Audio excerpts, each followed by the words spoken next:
¿Lista? Listo, doctor. Bueno, muy buenos días a todos.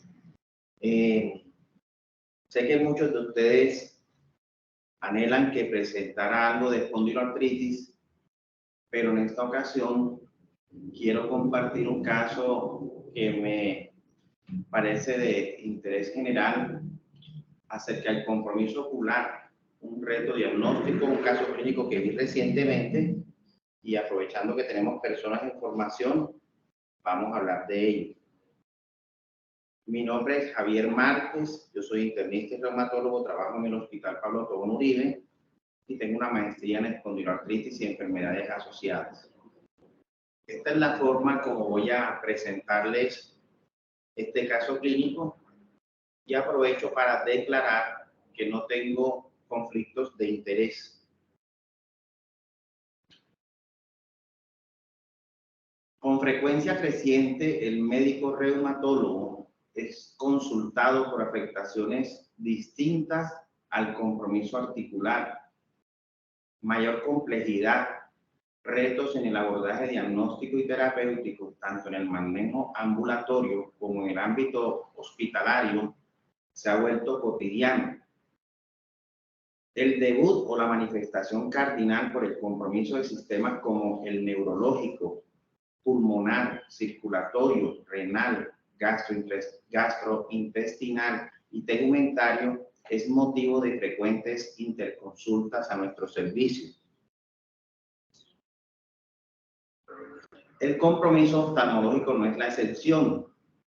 Es bien sabido que enfermedades reumáticas o incluso algunos medicamentos para su control, entidades como la espondiloartritis, sarcoidosis, el síndrome de Sjögren, Behçet, artritis reumatoidea, entre algunas otras, pueden comprometer el sistema ocular en su debut o durante el curso natural de la enfermedad.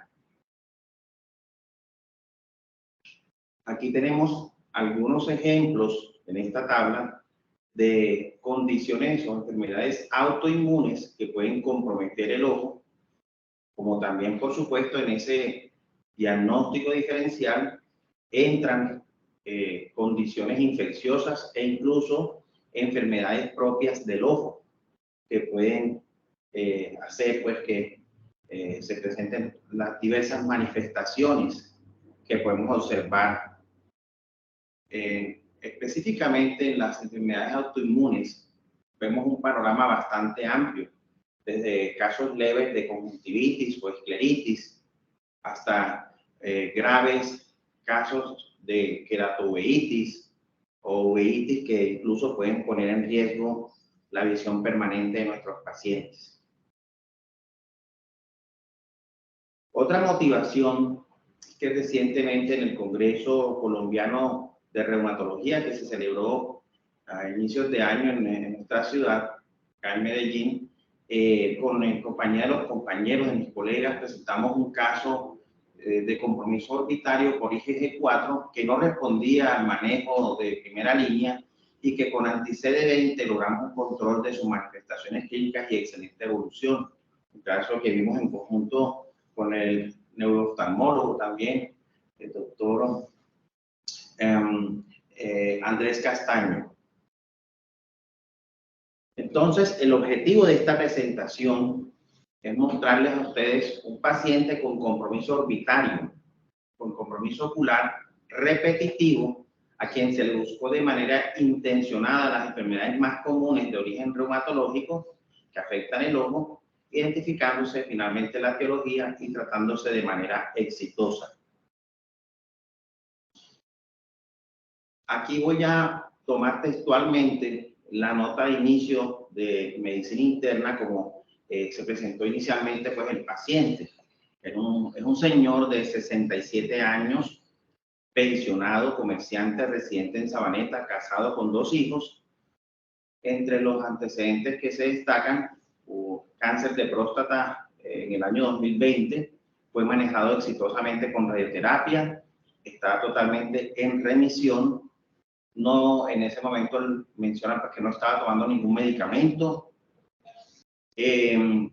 tiene un antecedente de una herniorrafia y realmente fumó en la adolescencia, pues en la juventud, pero ya hace mucho tiempo había dejado de fumar y no tenía ningún otro antecedente relevante. El paciente había estado hospitalizado en 2 ocasiones. Nosotros lo conocimos en la segunda hospitalización. La primera ocurrió en la primera semana de febrero del año 2022. Estuvo internado en esta institución, en el Hospital Pablo Tobón Uribe, durante 7 días. Y en la segunda hospitalización fue el 20 de abril del año 2022. En ambas ocasiones estuvo internado por inflamación orbitaria significativa. El paciente acusaba dolor, enrojecimiento leve, enrojecimiento y leve disminución de la agudeza visual. El lado derecho era el lado comprometido y esto, como les mencioné, inició la última semana de enero del 2022. Él mejoró con tratamiento, pero fue nuevamente internado, como les menciono, en abril del año pasado. En esa ocasión él estuvo evaluado por oftalmología, por medicina interna y desean descartar dentro de las posibles causas un origen autoinmune y nos solicitan interconsulta específicamente en abril 24 del año pasado. Esta es la nota que tiene medicina interna, la copié textual, por eso la puse entre comillas. Ellos mencionan, pues, el médico internista tratante que el paciente venía mejorando del cuadro durante el tiempo que tuvo los esteroides que venía recibiendo. Hace una semana suspendieron ese tipo de medicamentos y reaparecieron los síntomas. Oftalmología lo hospitalizó para hacer una nueva imagen de resonancia magnética y además solicitar una biopsia de la órbita derecha. Los estudios de enfermedades sistémicas eran negativos. No hay otros síntomas ni hallazgos al examen físico que orienten a una patología sistémica. Ellos anotan que van a esperar el resultado de esa biopsia y consiguen los medicamentos. Se ha sentido bajo de ánimo y no desea más intervenciones adicionales el paciente. Nosotros entonces, pues ahí nos entramos, pues nos solicitan esa interconsulta, hicimos un interrogatorio dirigido. El paciente nega síntomas secos, no tiene rash malar, niega Raynaud, no tiene dolor articular, ni fiebre, ni pérdida de peso, no hay ulceraciones orales o genitales, no adenopatías, no síntomas respiratorios, gastrointestinales, genitourinarios ni neurológicos. De hecho, el examen físico del paciente es normal, excepto por el compromiso ocular. Y decidimos solicitar algunos estudios complementarios que pensamos que nos podía ayudar de alguna manera y esperar la realización y revisión de esa biopsia. Desafortunadamente no tenemos un muy buen registro fotográfico de ese momento, sin embargo, con ayuda de la esposa logramos rescatar algunas imágenes que ahorita les voy a mostrar. Oftalmología también había hecho una revisión del paciente y cabe destacar una discreta disminución de la agudeza visual del ojo afectado. Las pupilas estaban bien, la motilidad del ojo también, y la biomicroscopía del ojo derecho reporta edema palpebral mínimo, hiperemia conjuntival, quemosis temporal inferior, la córnea era clara, sin tinción, presentaba gerontoxón, cámara anterior límite, pupila miótica, reactiva lenta, una catarata, y en el fondo de ojo mencionan retina aplicada, cinéresis vítrea, excavación de 0.15, mácula y periferia sana. Muchos de ustedes saben que es un gerontoxón, pero para quienes no lo sepan, es una forma elegante que utilizan los oftalmólogos para mencionar el arco senil.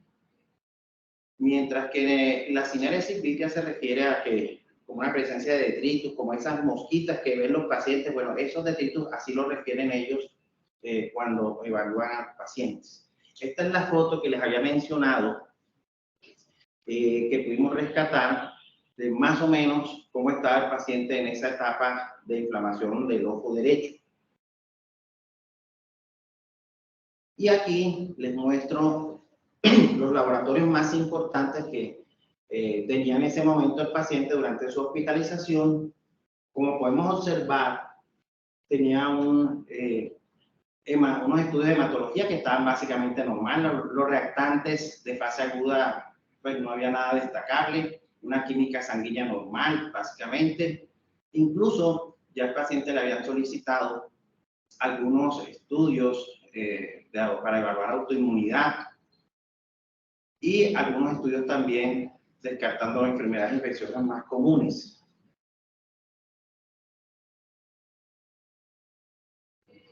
Esta es la resonancia de enero, la primera hospitalización, donde se observan hallazgos radiológicos que sugieren un proceso inflamatorio agudo en el ojo derecho, ¿verdad? En la parte derecha, con colección laminar asociada y sutil compromiso conceptual. Mencionan el radiólogo que no hay ningún compromiso a nivel del nervio ni de ninguna otra estructura. Eso es el hallazgo más significativo que yo se los señalé a ustedes con esas flechas rojas y que es completamente evidente cuando se compara con el lado izquierdo. También tenemos la resonancia de abril de la hospitalización cuando lo conocimos, perdón, donde persiste el engrosamiento de los tejidos blandos preseptales laterales de la órbita derecha adyacentes al globo ocular y que realzan con la administración de medio de contraste.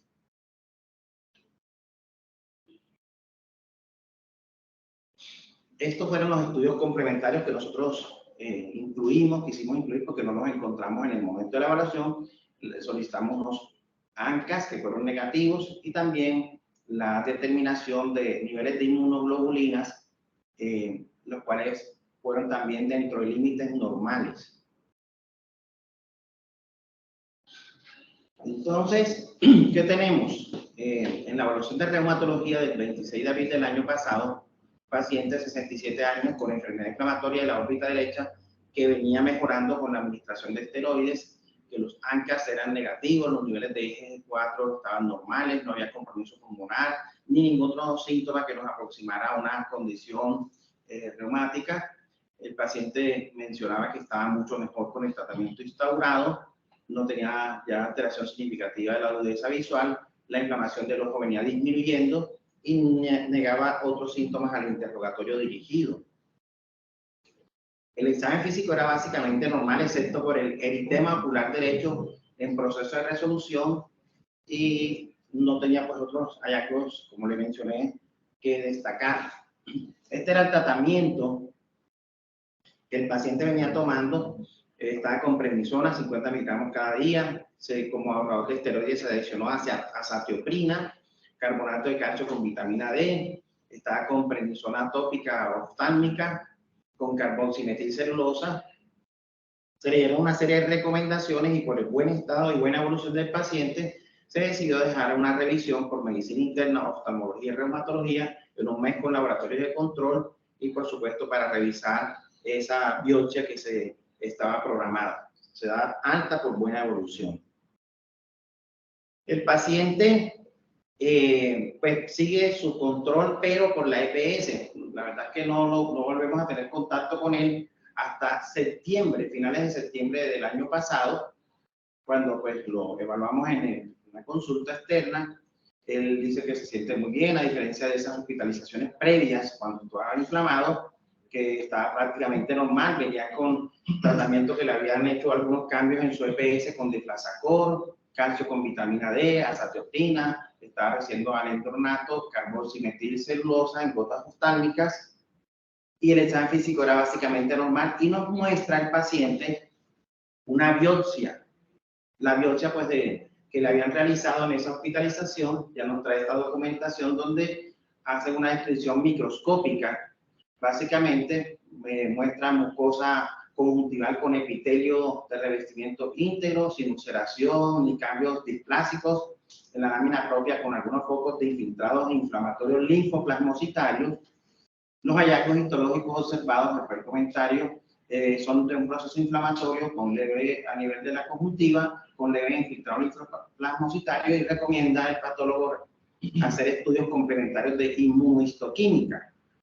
Entonces, el diagnóstico fue una mucosa conjuntival con cambios inflamatorios leves y la inmunohistoquímica la reportan posteriormente, donde mencionan que hay escasos plasmocitos que expresan IgG y muchos menos que expresan IgG4, conservándose la relación, y este hallazgo hace poco probable que se trate de una enfermedad de IgG4, así que pues la descarta. También nos trae estos paraclínicos en esa revisión, en ese control, un hemograma que tiene una muy discreta elevación de la creatinina, pero por lo demás una sedimentación que estaba bien, reactantes bien, un parcial de orina normal, otros estudios complementarios por función hepáticas normales, trajo una radiografía de columna donde muestra cambios osteocondrósicos degenerativos multinivel, una eco hepática, dice infiltración grasa leve, y traía en ese entonces una densitometría donde mostraba incluso mejoría al compararla con una previa, básicamente con compromiso del cuello femoral. Entonces, la recomendación fue, en vista de su buena evolución, ir comenzando el desmonte de esos esteroides. Se le sugirió que bajara media tableta diaria y que en un mes, si no había ninguna alteración, a 6 miligramos al día, como también disminuir las atepinas con el fin de suspenderla más adelante. Se le ordena a unos laboratorios y una cita de control para 3 meses posteriormente. Otra vez el paciente sigue sus controles, pero por su EPS nos regresa a nuestra consulta el mes pasado, a mediados del mes pasado, y me cuenta que viene de nuevo inflamado el ojo, aunque le había empezado su oftalmóloga, un tratamiento con esteroides, y esto hizo pues que mejorara de forma significativa y rápida. Hasta ahí estaban las cosas, un tercer episodio, digamos así, y la oftalmóloga nos ayuda a hacer una correcta evaluación y nos informa lo siguiente. El paciente se le inflama el ojo derecho otra vez, fue a oftalmología, él menciona que estaba tomando alendronato desde hacía más de un año, por intermedio pues, de la EPS. En la EPS decidieron cambiarle a ácido zoledrónico. Le administraron 5 miligramos intravenosos el 2 de mayo, el 2 de mayo de este año, y el 4 de mayo, 2 días después, presenta reactivación del compromiso ocular. La interpretación que da la uveóloga es que todo esto que está sucediendo es atribuible a los bifosonatos. El paciente mejoró el 12 de mayo con el inicio de Toricoxib.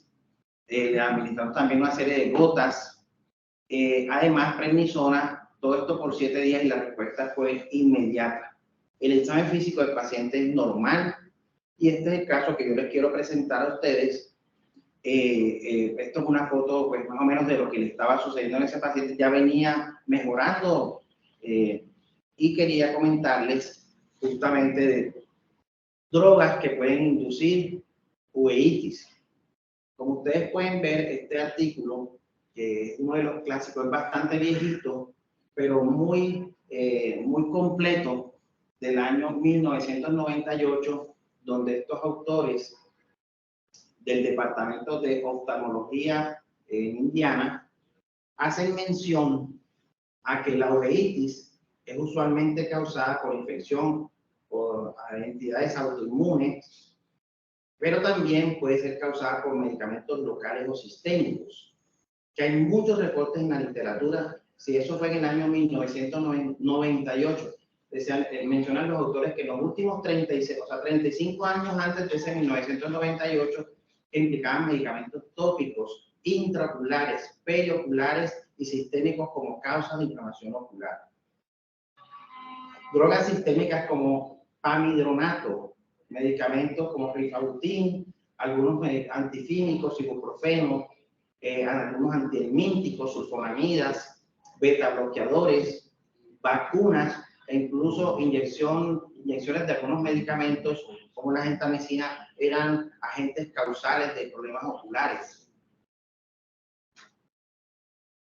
Yo tengo por acá una foto, más bien de medicamentos, una tablita más actualizada, donde resumen los medicamentos que con mayor frecuencia pueden provocar compromiso ocular. incluso también Carlos Jaime y Pacho, Francisco, con algunos colaboradores, con la doctora Claudia Durán, que justamente tuvo también una participación activa en este caso que les estoy mostrando, hicieron una aproximación sobre el concurso de los inhibidores de factor de necrosis tumoral y el compromiso ocular, hicieron una revisión muy interesante en la revista colombiana de reumatología. Continuando con la revisión que les mencioné del año 1998, porque está viejita, como les dije, da información muy valiosa. Ellos mencionan, los autores, o proponen o investigan una serie de mecanismos por los cuales se explica la patogénesis de los medicamentos, cómo inducen este compromiso ocular. Ellos dicen que hay mecanismos directos y mecanismos indirectos. Los mecanismos directos van a ser por toxicidad o por algunos cambios o metabolitos que producen detoxificación a nivel del ojo, y los mecanismos indirectos básicamente proponen tres diferentes mecanismos. Uno primario, que es básicamente mediado inmunológicamente por complejos inmunes o por estimulación no específica del sistema inmune o adyuvantes.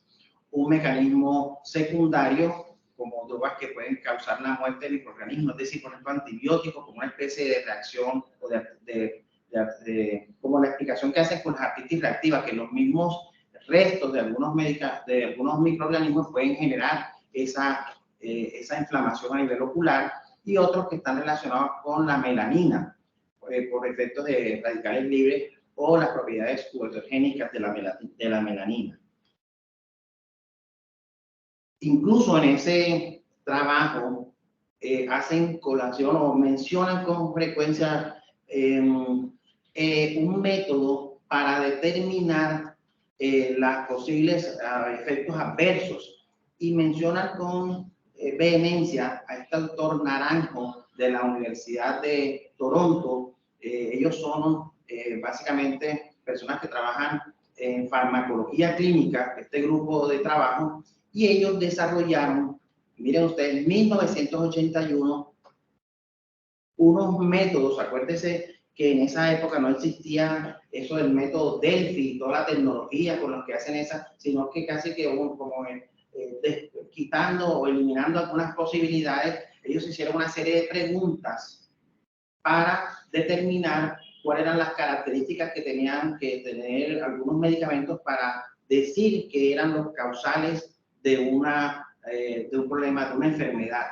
Entonces, después de ellos establecer una serie de cuestionarios, fueron eliminando y seleccionando los mejores o los que tenían mayor fortaleza, teniendo entonces como resultado que estos 7 criterios son los más importantes para establecer causalidad cuando estamos hablando que un medicamento es el que está generando una enfermedad. Y básicamente son: el primero, que sea un evento que esté frecuentemente descrito y que esté bien documentado. Segundo, que el evento mejore una vez se retire el medicamento. Tercero, que otras posibles causas para el evento se hayan excluido. Cuarto, que el evento se vuelva más grave cuando la dosis del medicamento se aumente. Quinto, que el evento adverso esté documentado por evidencia objetiva. Sexto, que este efecto similar debe ocurrir en un paciente dado con este mismo medicamento. Y 7, que el evento recurra una vez cuando se reintroduce el medicamento, debe otra vez, pues el evento debe aparecer nuevamente con este medicamento que se sospecha. Esto es lo que se llama reto. Ellos a veces lo hacen a propósito, como lo que hacen los alergólogos cuando están haciendo los estudios, para definir que este medicamento es realmente causal de la condición. Y justamente este doctor Naranjo, ellos mencionan que estos 7 elementos son valiosos y dan como resultado que esta escala de probabilidad tiene consenso, contenido y una validez concurrente, y que este método sistemático ofrece una vía sensible para monitorear los efectos adversos de los medicamentos y puede ser aplicable para la vigilancia de los medicamentos post-marketing. Entonces, continuando con la presentación del artículo, de esa revisión viejita, pero muy importante, ellos definitivamente demuestran que cumple con esos 7 principios de Naranjo, los bifosfonatos. Todos estos medicamentos que están aquí los sometieron a una evaluación y miren ustedes que los bifosfonatos cumplen de manera positiva con el compromiso ocular.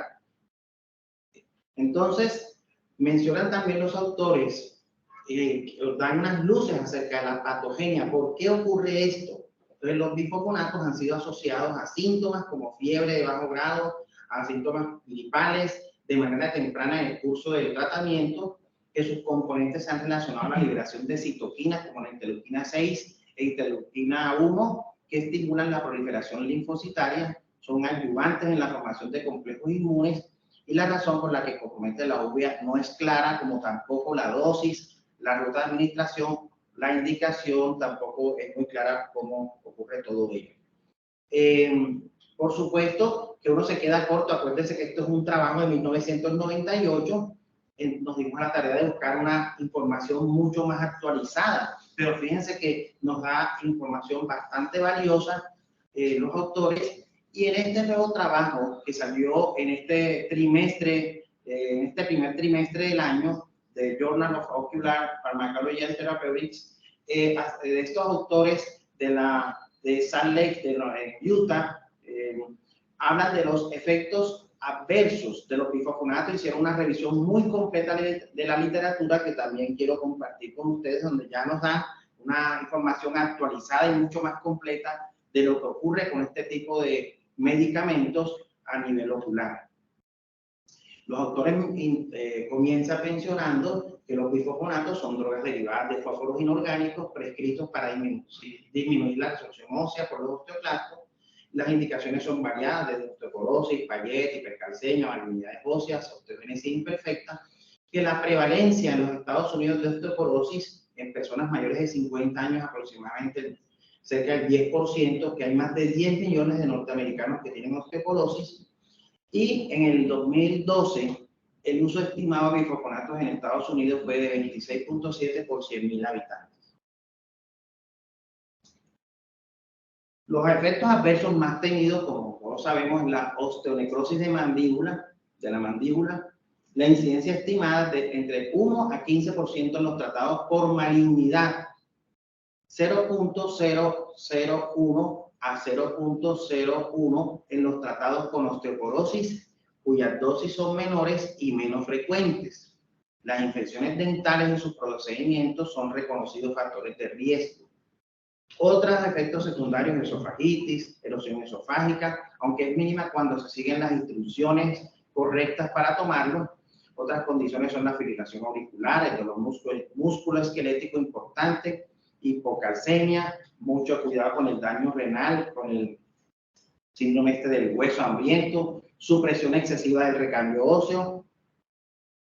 Incluso hay un estudio que viejito, pero muy importante, con ácido zoledrónico. Miren ustedes cómo en la primera dosis hasta un 32% pueden hacer reacciones de fase aguda con fiebre, mialgia, cefaleas, artralgias, como síndrome gripal, y que con la segunda administración puede disminuir hasta 7% y con la tercera hasta un 3%.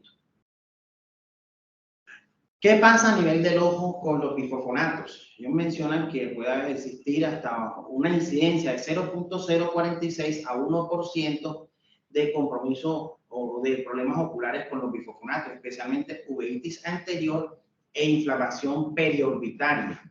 Que esa reacción de fase aguda es vista con frecuencia aunada al compromiso ocular, el cual ocurre tempranamente y juega un papel crucial en la patogénesis. Entonces, el objetivo de este trabajo que les estoy presentando, los autores quieren revisar los efectos oculares secundarios asociados al uso de bifosfonatos y la comprensión actual del mecanismo por el cual ocurre. Este es el artículo que les estoy presentando para que sigamos la línea, y ellos utilizaron como metodología una búsqueda en PubMed, Base, Scopus, Cochrane, Ovid, Medline, hasta junio del año pasado, utilizando las palabras claves bifosfonatos, lo pusieron como términos generales y luego individualmente, y uveitis o iritis o inflamación ocular, inflamación orbitaria, diplopía, neuritis óptica o efectos adversos oculares o escleritis y escleritis.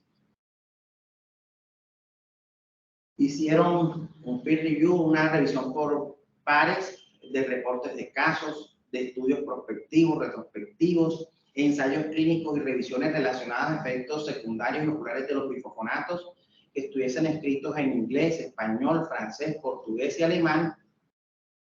La búsqueda inicial contenía 887 artículos, de los cuales 3 observadores independientes seleccionaron 101 trabajos que cumplían los criterios de inclusión. Es importantísimo, recalcan mucho, hacer un reconocimiento de los diferentes bifosfonatos que existen a nivel mundial. Entre ellos mencionan el neridronato, que es exclusivo de utilizarlo, lo utilizan en Italia, y el minodronato, que lo utilizan en Japón. Los otros son pues casi que de difusión mundial, y hacen también una importante reseña de la estructura de los bifosfonatos, porque ahí está la clave de la patogenia. Los bifosfonatos entonces consisten en la unión de 2 grupos fosfatos unidos a 2 grupos que son los principales determinantes de la potencia. Los bifosfonatos, hay una diferencia entre los de primera y los de segunda y tercera generación.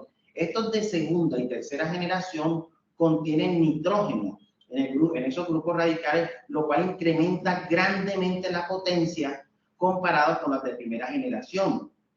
Y ese grupo amino de los bifosfonatos tiene un efecto que puede generar autoinmunidad. Ellos inhiben la enzima farnesil difosfato sintetasa, lo cual limita la velocidad del paso del mecanismo de mevalonato, que incrementa la inhibición de resorción ósea mediado por los osteoclastos. Aquí, qué pena, está un poco borrosa la imagen, vemos las diferentes estructuras de la primera, segunda y tercera generación. En la primera generación vemos que aquí está los fósforos unidos a un carbono, pero miren ustedes en la segunda y tercera generación cómo se adiciona este grupo amino, incluso acá de forma cíclica, y este grupo amino definitivamente es el que está encargado de generar esas reacciones autoinmunes. Sí da más potencia, pero también trae más problemas. Entonces, aproximadamente el 1% de los bifosfonatos orales se absorben y alcanzan la circulación sistémica. El 50% de la dosis biodisponible oral o intravenosa se une activamente al hueso hasta por 10 años y la otra mitad es excretada por el riñón. Ustedes conocen cómo los bifosfonatos permean el ojo. Ellos pueden secretarse a través de las glándulas lagrimales, causando irritación de las membranas mucosas.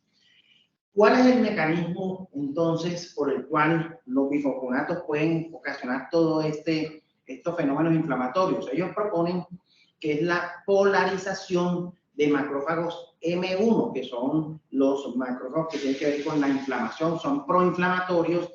Además, proliferación de células T y el depósito de complejos inmunes.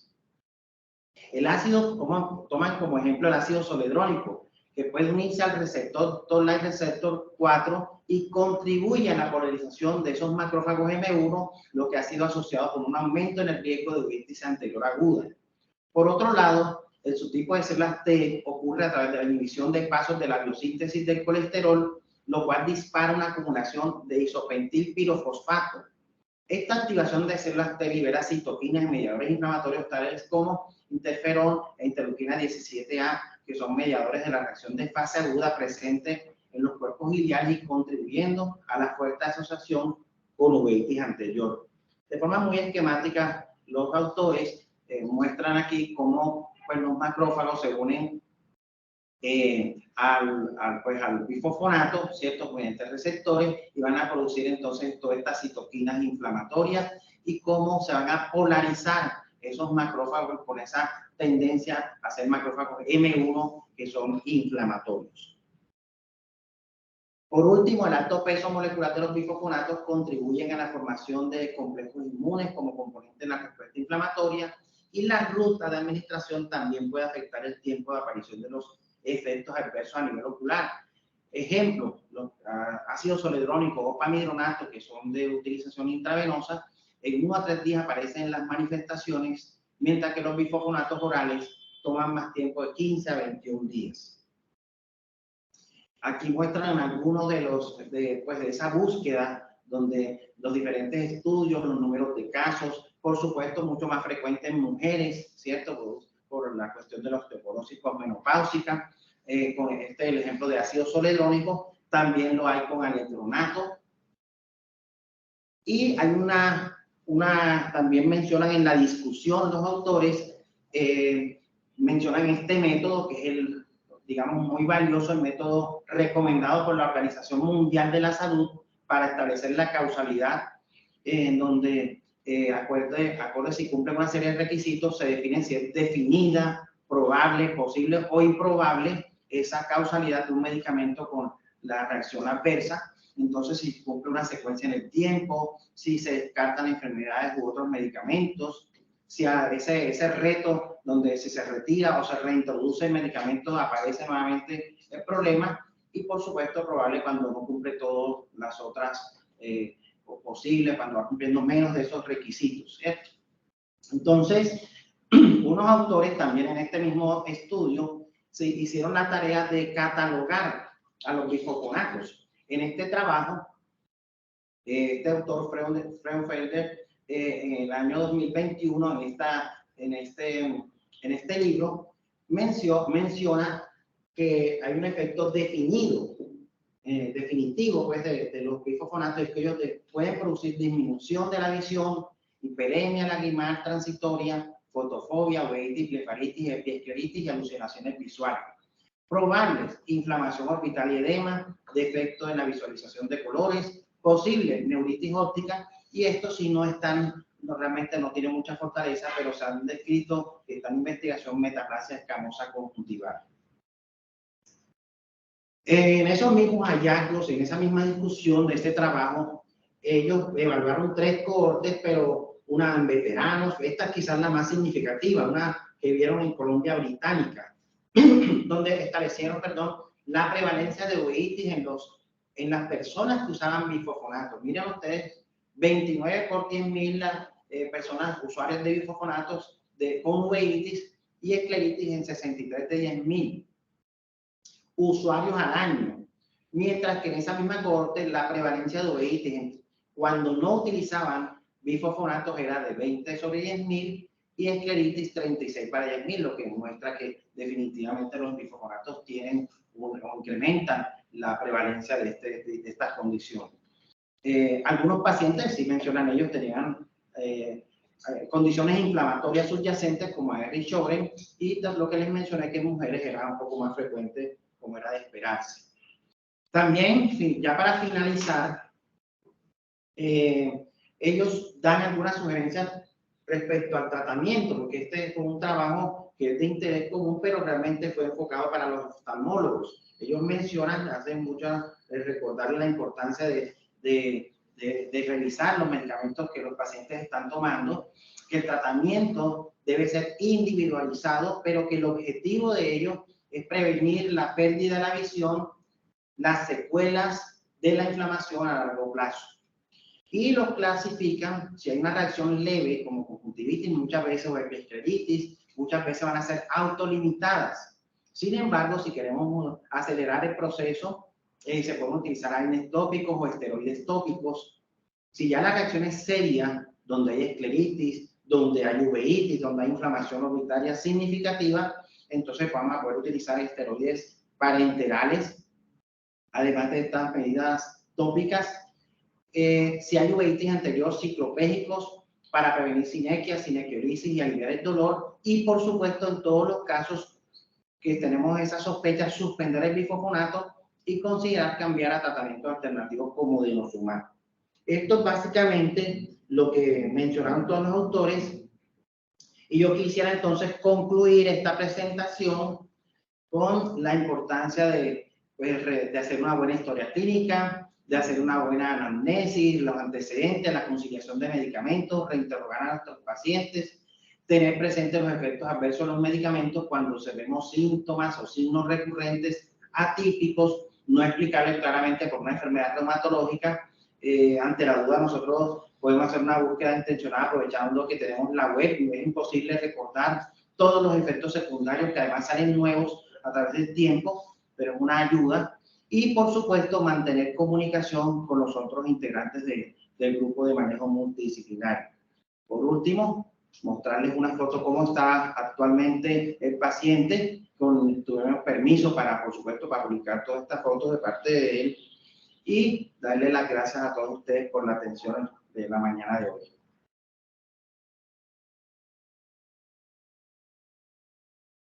No sé, ¿hay alguna pregunta? ¿Se han visto